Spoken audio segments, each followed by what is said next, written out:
We're Caitlin and Kathy, here to talk some more about literature. I guess technically. We're Caitlin and Kathy, our book talks are infallible. Probably not. Too much? Probably. We're Caitlin and Kathy, our opinions are at least kinda interesting. Okay. We're Caitlin and Kathy, we're strumming our ukes and talking music. Books.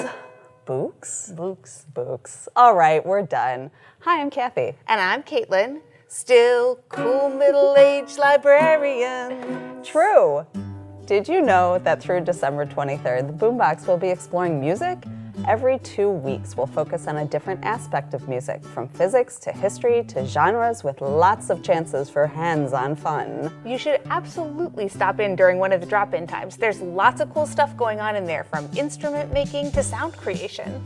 So today, we are going to talk about some of our favorite books about music. And first up is this modern-day classic. From Afrika Bambaataa to Run DMC to Ice Cube, Jeff Chang's History of Hip Hop, Can't Stop, Won't Stop is an exhaustive and in-depth look at the music, art, and culture that shaped a generation. On the topic of hip-hop and generations, I Got the Rhythm by Connie Schofield Morrison is one of my favorite read-alouds. Experienced through the eyes of a little girl, the world is filled with claps and taps and pops and beats, culminating in an exuberant impromptu dance party and parade. Read this book to your littlest beatboxers, then rock out in your living room. Music can be something you rock out to in your living room, or something to spark your imagination, or even something to relax you. But sometimes, music can start a revolution. In Burning Down the House, author Tim Moore makes the compelling case that East German punk rock and the kids that loved it and performed it helped bring down the Berlin Wall. You may think you aren't interested in punk rock, but Moore's engaging writing style will likely change your mind. Yes, music is revolutionary. This is well established in The First Rule of Punk by Chicago-based author Celia Perez. Incidentally, Kathy, do you know what the first rule of punk is? Break all the rules? It is not. It's be yourself. And in the process, maybe take down a closed-minded school administration and make some inroads with your intimidating mom. Malou feels like a total misfit. She makes zines, she plays loud music, and she's already in trouble with the administration for dress code violations. Plus, her classmates think she's a total weirdo. But so what? We're all a little weird in some ways, right?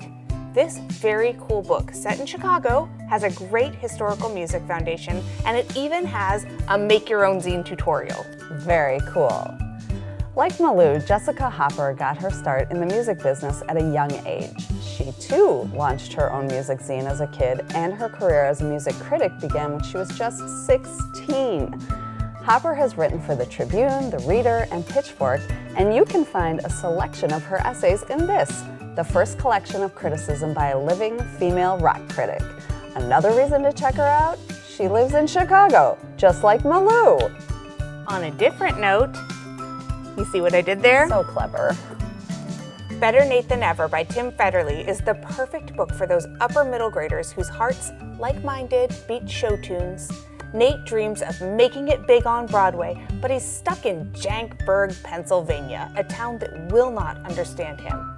What else can he do but sneak out and hop a bus on his own to New York to make it to a cattle call audition for E.T. the Musical?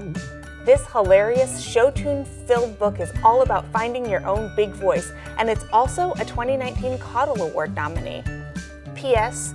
I would totally watch E.T. the Musical. Take note, Broadway producers. I would also watch that. Is that all there is? Is that all there is? If that's all there is, my friend, then let's keep dancing. At the Copacabana.